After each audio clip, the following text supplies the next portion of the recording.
everyone. Welcome back to the BizBlend podcast, where business meets heart, leadership meets growth, and real impact is built from the inside out. I'm your host, Sana, as always, and today in this episode, we are diving into what it truly means to lead with intention, scale with clarity, and grow with impact. And joining me is someone who doesn't just talk leadership, listeners. She builds it. Listeners, meet Christine Hernandez. She is a seasoned CEO, Enneagram leadership coach, investor, and the powerhouse behind three multi generational companies. She now works closely with founders and executives to help them solve team dynamic issues by anchoring into three things: vision, mission, and the core values. And what I love about Christine is her no fluff, no hype approach. She's not here just to motivate, she's here to architect real, sustainable leadership from the inside out. So let's get quickly into the discussion, listeners. So, Christine, welcome to the show, and it is such an honor to have you with us today. Yeah, thanks for having me. Super pumped to hop into this conversation. Absolutely. So, I mean, uh, business 101, we study about having the core vision, mission, and then of course the values. And you help leaders reconnect with all the three things. But many founders, and including me, we feel like that we are too busy putting out fires and we don't have time to reflect on those things, or maybe naturally, or maybe intentionally. So how do you guide leaders to rediscover their internal compass while also staying operational? Yeah, it's a great question. It's something that honestly in our sales process has been challenging because as CEOs or as high level leaders, we're busy. And so, how do you make time for that and the day to day? And so, one of the things that I found most helpful is if we have the opportunity we get the leaders that we work with out of their space. And we'll usually break away for an intensive or a retreat for 2 days and get everything mapped out, and then the integration of that is really simple once you get it mapped out. And we're able to do it from a place where you can go back and you know what you're going to do with that on Monday. It's not just going to be a nice, statement behind your desk or in your office, but it's Mhm. something that we actually teach how to make decisions from. And so I think when we understand that through line, and how to utilize that information in the day to day when you're hiring, when you're firing people, when you're making buying decisions, I think it's a lot easier to carve out that time because we all have the same amount of time, but it's all in how are we going to invest in that, right? Like what are the things that we're gonna invest in specifically with time, that are gonna make our day-to-day easier? So, I think a lot of it is getting out of your space and getting in a place where you can take a breath. We try to get people into beautiful places.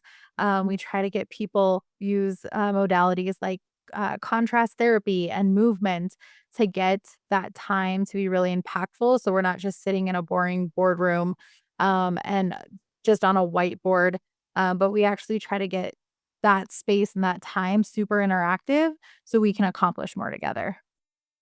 Hmm. And of course, and talking with respect to the team, I think when a team doesn't know what exactly it is working towards, uh, the culture starts to shift or drift. Basically, it's like driving a car without a destination and burning fuel. So burnout, of course, it is inevitable. Mhm. Yeah, and I think when we work with teams, because we do work a lot with teams, you have to understand, like, we don't just build a lot of marketing teams or a lot of different people will build your mission, vision, values from just the company standpoint, but we start with the human first. And so if you know your personal mission, you know your personal vision and your personal core values, essentially what matters most to you and why you do what you do, you're gonna be more apt to show up for the company, whether you're a core leader within that company or whether you're an employee. And so one of the things that we do is we actually give everybody the same access to those tools to develop a personal mission, vision, and values so that they can understand how they fit into the bigger picture of the organization. And we try to do that. We have a product that does that all the way down to your entry level employees. Because if they understand why they're there and why and how they fit in, they're going to be more apt to be sold out and bought into that company mission. And so I find that really helpful to make sure that it's personal to every employee, every team member. Then it's not just something that they're doing for the company, but it's actually a personal initiative, right? It's something that I care about regardless of where I'm at in the company. Hmm. Another aspect, a very interesting aspect of your work is you help leaders shift their team from employee thinking to ownership.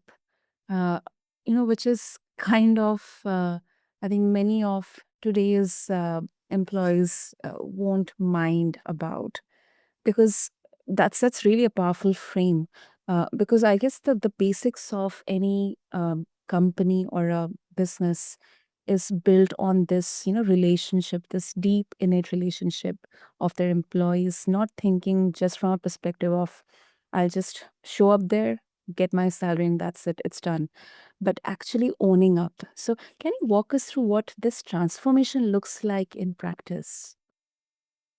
Yeah, I won't say that it's necessarily like an exercise that we can go through in one day, but Mhm. when we have an ownership minded culture, and you give people autonomy plus support, because I think as leaders, a lot of times we'll give autonomy, but what we're really saying is, I don't want to help you or support you. So figure it out on your own, which a lot of times can create resentment. But when we can kind of have both of those things together, when we have autonomy plus support, and there's instead of a boss, a subordinate relationship, Mhm. when we have true connection within our culture and we actually teach and we are a culture that embraces failure and teaches our people what it looks like to go through failure, that owner mindset actually starts to get cultivated. And so I think it still starts with under helping people understand what matters most to them. Why are they showing up to this job every single day? And then why does that matter at a deeper level to them? So I'm a huge fan of asking the question why, right, to our employees. And when we have a customer service challenge or a lot of it's just teaching the leaders in the organization how to lead. A couple weeks ago, we had a client that had a customer service challenge and they lost a lot of money. They lost a client that had been with them for a long time, but being able to meet with that leader that made the decisions that ended them in the place that they were in, and just asking questions why that mattered to them and why they thought that was a good decision, Mm. um, it changed the outcome of how that person was thinking, and they actually reached out to the client, and ended up getting them back because we were able to teach the core leadership how to actually interact with that employee. And I think sometimes we expect our core leaders to understand how to have hard conversations. And so I think one of the biggest places or opportunities we have to teach an owner mindset is in conflict or is in failure. And so if we can actually own those things, then it's easier to own the things that are day to day. And so we try to utilize things like scripts and typical KPIs. We teach Mhm. people how to interact with their teams in a place of, oh, this is how you actually do it from not just the script perspective, but the mindset perspective. Because if that person has a script, but they're not confident and they don't actually take ownership or they don't actually connect to that script and what they're doing and the bigger picture of how that impacts the entire company, I think we're always gonna be playing a losing battle, right? All of a sudden, you don't have to solve problems for your people because they know how to solve them themselves because 'cause they're invested in what they're doing and they're connected to the bigger picture. And so I think one of the other things, last thing I'll say to this is really helping people understand that their job matters and it does add value across the whole company. When you show up well, your impact is a ripple.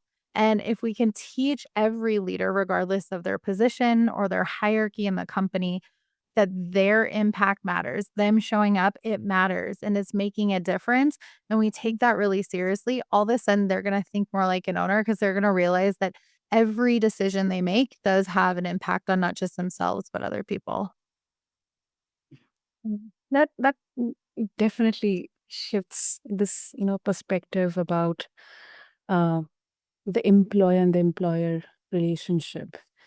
Definitely such a powerful reframing that every person, every employee, uh, and their role, it matters. They are making contribution, maybe in small or big roles. They are making contribution towards the company, company's success, sustainability, longevity. Um, Mhm. Also, you have helped, if I talk about the numbers, you have helped companies go from $17,000 a month to $3 million a month, while keeping their culture intact. How exactly? I mean, this is incredibly rare, Christine. So, how exactly it is possible?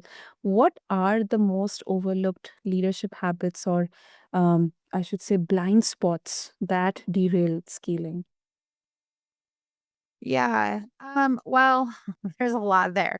That was it was a little bit of a long project, but and we've had a long-standing relationship with and we have many numbers like that. But I think one of the biggest things is the hiring process. We put butts in seats. And when we put butts in seats, we're not actually really taking the time to understand if that person is a culture fit. So I'm someone who likes to hire for culture first Okay. and then hire for skill. I think that's one of the biggest things that we overlook is we need someone to fill this role, so we just hire the first person. And in that specific project, we we actually had to eliminate a couple of people in different positions because it wasn't adding value. And those people were not bought into the bigger mission of that organization. And so that was the first thing. Like it was a really uncomfortable project going into it because part of what we were supporting the team, and we never make recommendations, you need to let this person go or anything like that. But when we get clear on our mission and vision and our values, all of a sudden the people who are not in alignment with that, they leave. And so we actually find that when we work with companies pretty regularly, people actually have a lot of turnover or some turnover because the people who are not aligned with that organization and what matters most or where they're headed, they kind of just don't fit anymore and it becomes uncomfortable for both parties. So they'll make the decision to make a better choice for their lifestyle and what matters to them. And so that was one of the biggest pieces with that is that project we hired a lot and we also had some turnover when we went into it. And I think the second thing that really made a difference, honestly, was being able to teach the leaders that they did have that were a right fit how to Mhm. have hard conversations and difficult conversations in alignment with their culture and do it fast because they were kinda just shoving a lot of things under the rug in that circumstance, and we find that a lot. One of the biggest oversights, in organizations is we're doing things to make people feel comfortable Mhm. versus to see them grow and to see the organization grow, and when you're choosing comfort over growth, everybody loses, because if your bottom line is not growing and you're not meeting your goals, eventually you're gonna have to let go of those people. And instead of them having the decision to grow within that organization, they're going to be forced to leave because you didn't have the hard conversations that everybody needed you to have. So I like to say taking growth seriously is one of the biggest things you can do. And to do that, you're going to have to kiss your comfort goodbye. And sometimes you're not going to be liked as a leader. And so I'd say those are probably my two biggest kind of keys to success when we're trying to really push on the numbers and we're looking at growth is you just have to make the hard decisions.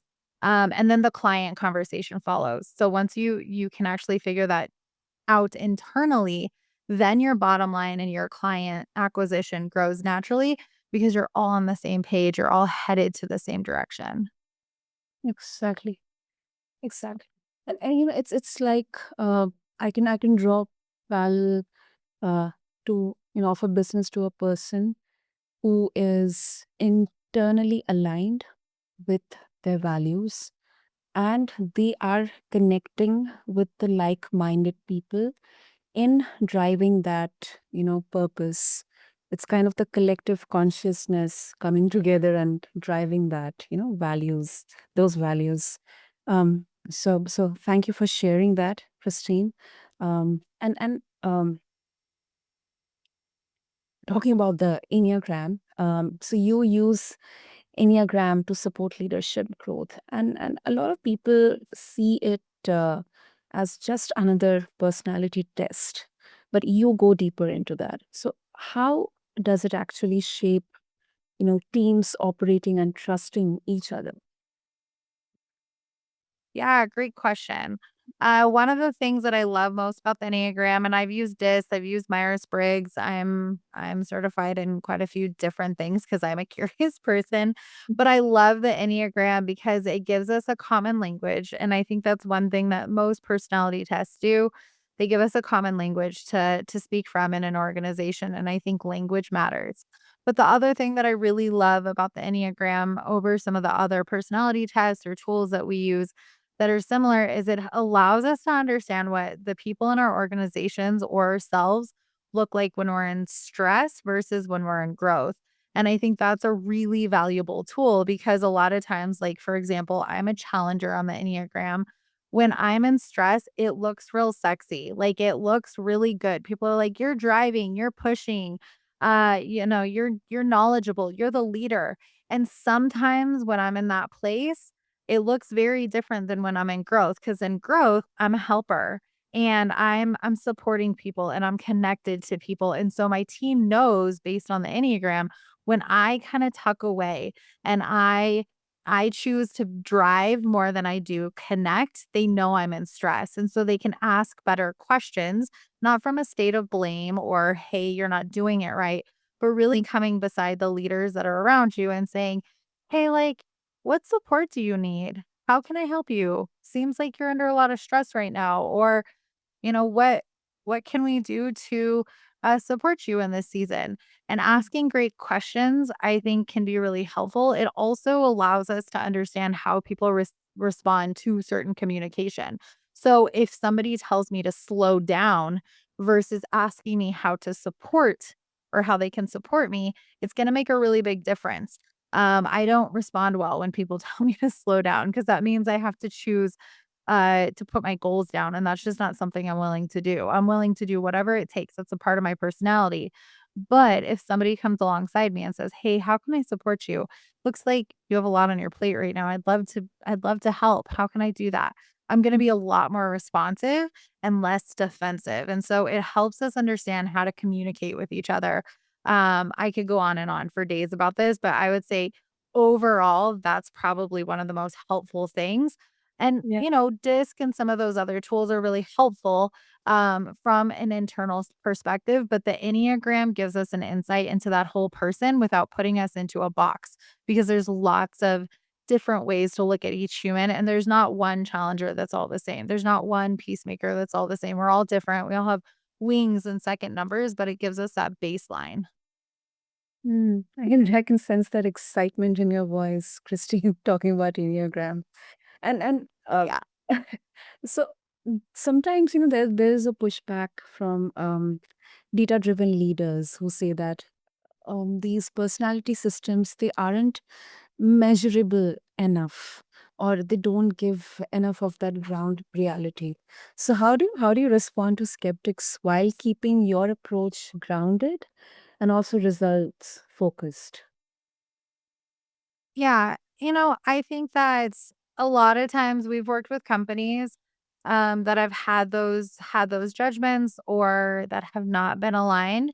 And I think that we try to work with the things that people resonate with because if you're not on board, then it's going to be really hard to interact with that. But we do have some stipulations. Like there's ways to not use the Enneagram when we do what we do. Um, But I think just continuously pointing out the benefits and then helping them use it in alignment with what matters to them and within their culture.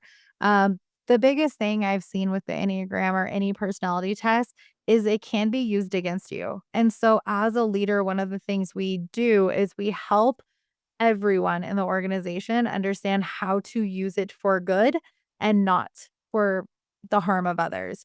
Because it is a tool, it's any type of wisdom that we're inserting that connects to somebody else's identity or how they're seeing themselves or their personality.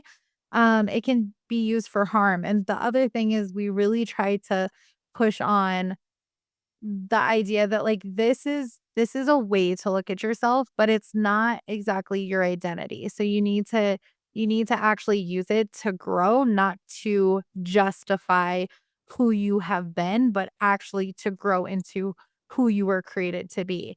And we have lots of stats. So we have tons of stats. So if it's just someone who doesn't understand that it's going to make an impact on the bottom line or tactically um, we have lots of stats that show organizations that use tools like the Enneagram have 75% more buy-in and retention within their teams because their teams feel more seen, more valued, and people who feel seen and valued, they want to show up and they want to do more work and they want to make an impact.